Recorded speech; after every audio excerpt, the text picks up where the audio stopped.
Multan Sultans then making a statement once again with the bat and the ball, making 214 in their 20 overs. The top scorer. What a knock that was by Usman Khan. 96, short of 100, but credit where due. He was magnificent with the bat. In response, Lahore Qalandars fell well short of the target, courtesy some wonderful bowling. We saw the spin duo in action, taking all the wickets and contributing. Multan Sultans winning the match by 60 runs in the end.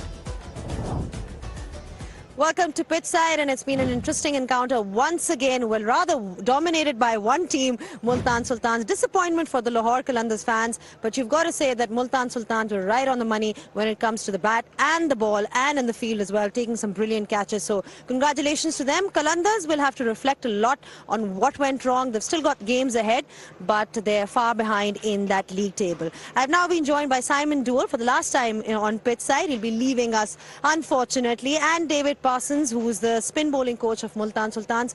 Firstly, thank you so much for joining us here, David. You must be really proud with the way you saw the boys perform today. In particular, the spin bowlers you've got, Faisal Akram as well as Osama Mir. They've been brilliant throughout the HBL PSL so far.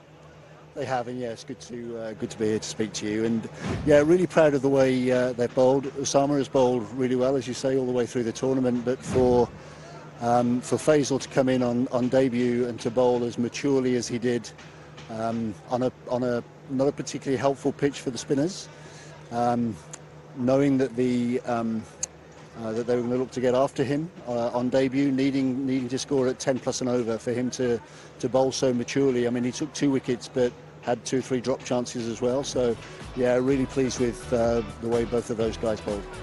Now, you've had some experience in the Multan Cricket Academy in the past as well. Tell us a little more about that, because there is a bit of background, all the hard work that sort of goes behind the scenes, and then it culminates into a performance like this that we saw today. Yeah, so Ali Tareen, who's the owner of the Sultans, invited me to attend a spin camp in January 2020 with a group of about 20 young spinners, and Faisal Akram was one of those young spinners as a 16-year-old boy, and now to see him progress through the ranks 4 years later to be debuting for the team in the PSL is fantastic. But he's got great skills, a really simple action, but a really mature head on his shoulders as well. And I think as he gets stronger, we'll see him go from strength to strength. But great credit to Ali for setting up the academy. I'm sure Faisal is just one of a few that will begin to filter through in the coming years. Vastly different, of course, the 2 spinners. You've got the left arm wrist spinner and then the very tall Osama Mir. What do you like about what he brings, Osama Mir? Well, the first thing I'd say is I think he's 28 now, and he's got this really nice balance between, I guess, the confidence, the experiences that he's had. Obviously, he's played international cricket. The experiences that he's had give him a certain degree of confidence, but he retains a real humility that means that he's just desperate to learn. This is the first time I've met with him and spoken with him, and he's been really keen to sort of tap into the experiences that I've had, and Alex as well as the other spin bowling coach. So that humility and desire to learn is great. But his skills are good. He bowls a nice pace for 2020 cricket. He's not afraid to take pace off the ball when he needs to, but can also go quite hard into that sort of back of length. That means that he's quite difficult to get away. We saw him put under some pressure in that first over, and then to return and get 6 wickets is a great achievement. And yeah, he's done pretty well for himself so far, but hopefully he's got some good experiences to come in the future. I noticed in your early days of the job at the ECB, you had some time with Terry Jenner, who coached one of the greatest of all time in Shane Warne. Knowledge from him, what did you sort of pick up in those early days when you were starting the job and starting to coach spin bowlers? Well, I'm really glad you asked, because I give Terry Jenner a huge amount of credit all the time when I talk to spinners. The first thing I'd say that Terry did, he was the first coach that I came across that started to demystify spin bowling. So everybody used to say in England, you know, it's magical, it's a mystery, you can either do it or you can't do it. And Terry Jenner was the first person to, first of all, that I came across at least, that tried to break down the technique of bowling spin into a way that could help any spin bowler of any age and experience. But he also tried to present a coaching methodology that could enable you to work with any spinner to enable them to improve. And I spent several years working with him. I remember taking a 14-year-old Adil Rashid out to Adelaide to spend time with TJ. Terry introduced me to Shane Warne, and I remember having an afternoon with him at the Rose Bowl one time. But he leaves a great legacy, Terry. A lot of the modern-day spin bowling coaches, certainly in England, are still working to his methodology and some of the many technical points that he used to promote. I think it's great that you can pass some of that on to these young men as well. I think it's so valuable. Everybody talks about him so highly and what a great coach he was, but the fact that you can now pass it on some of the young Pakistan spin bowlers is brilliant. Agreed. And it's showing as well, in just the way they're performing today. But overall, Multan Sultans, your experience so far with them, because one thing that stands out about them is that they seem like a very well gelled unit. Overall everybody seems to be getting on with each other, all smiles, there's a lot of energy, and of course it helps if you're winning, right? Yes, absolutely, the winning helps, but it's really interesting obviously because these players, obviously there's some local players, but many of the players have come from overseas and they've never been in the same dressing room at the same time together, and suddenly you're asking them to gel as a unit and as a team. And credit must go to Ali, to Abdul as coach, but also to Rizwan as captain, in making everybody feel very welcome, and in developing a culture amongst the team that's actually it's team first. And so, yeah, great credit to those guys. They've certainly made me feel welcome. Everybody feels, a real privilege to be part of this unit.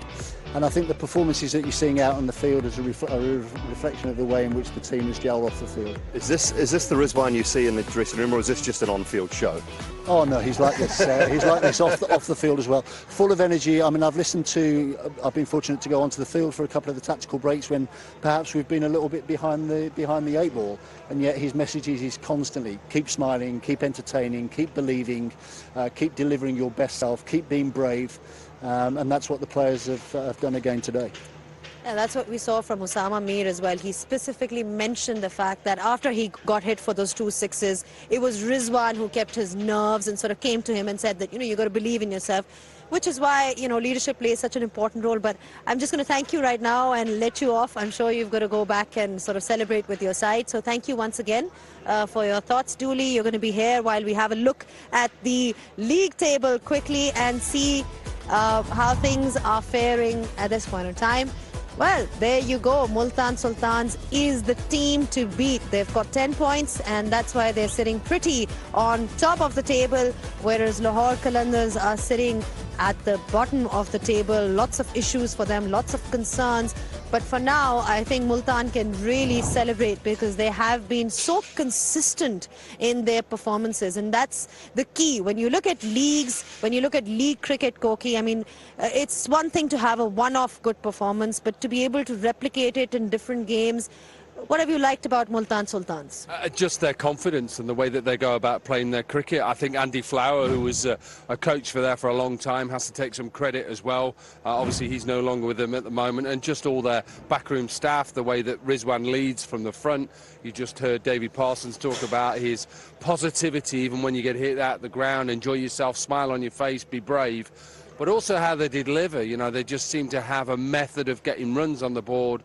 They've got some excellent bowlers. I've seen half the squad not play tonight. Likes of David Willey, David Milan, Abbas Afridi, Chris Jordan hasn't even played at the moment. So they have got strength in depth, and confidence is high. Of course it is. Dooley, the leaders that you see across the cricketing fraternity who are rather docile, and then you've got somebody like Mohammad Rizwan who's not docile at all. He's quite busy behind the stumps. And I mean, what is it that one thing that stands out about him for you? Look, I love Rizwan. I remember the question to him after, was it a World Cup game or somewhere where he went down with cramp and he was all over the place. He was acting like it was going on. And the question was asked afterwards and he just said, sometimes it's acting, sometimes it's cramp. And that is Rizwan. That is him. He has always sort of got a smile on his face. He's in the contest. He's trying to make the game enjoyable. And I think that's one of the great things about him. You see that, I think he thoroughly enjoyed tonight, running around the park, not having the gloves on, just putting himself in those areas, those pockets. He probably doesn't get to do it very often at all. I think it's only the second time he hasn't wicket-kept in an HBL Pakistan Super League game. So to me, that was, you know, just Rizwan enjoying himself tonight and having a great time. He is a good leader, and to be able to do that when you haven't scored runs, and he'll be so bitterly disappointed he got out to Shaheen as well, because that's a rivalry he would have looked forward to all day. But it was the beauty of a delivery. You get out for naught, you've still got to be up. Your team have got runs on the board, you have to be the guy. And he was that guy again. So, yeah, look, I love his energy and his enthusiasm, and he's just a good character to have in your team, I think. And he's got somebody like Usman Khan at the top to be really giving him that start today. Short of 100, but, you know, that's what you need from your top three. When you're looking at them to be able to score a big one, convert those 50s, that's what you need to be in terms of setting that platform at the top for Multan. In the PSL at the moment, we're seeing quality guys, not the big names, who are getting runs. And obviously, Usman Khan is another one that just sets his stall out to play all the way through. This innings, he obviously would have wanted another 100. He's got, what, the quickest 100 in HBL PSL history last year in Pindi. And the way that he played, Saim Ayub, you'd say he's up there as well with this guy. Just two guys who have come into PSL and are performing. And when Rizwan goes, as Dooley has just said, for none, you know, you need that experience and you need that confidence. And you can see there, he played all the way round, played a beautiful innings. Great pitch to play on, by the way. Them last three pitches that we've had here have been magnificent. But set the innings alight and got them to a score. It was so difficult, wasn't it, to know who was going to be player of the match? Look, he's a guy. You know, I mean, it was almost good enough to be a player of the match performance, really. That I know he got it. We're just having to go at Wakar here, but he's under more pressure now because he's coming in as an overseas player. And that's a big thing. You local player, there's 7, 8 of them at times in a side. He's now an overseas player. He's coming in under a bit more pressure to perform as an overseas paid player. Yes, I know he's only got the same trip as me, you know, it's 2 and a bit hours from Dubai, it's fine, not a long flight to come on, but he's an overseas player and he's got to do the job as that. And I was really impressed with his performance tonight. I think he hits the ball as hard as anyone. Given that freedom and that sort of license to do what he does, he can continue to do it.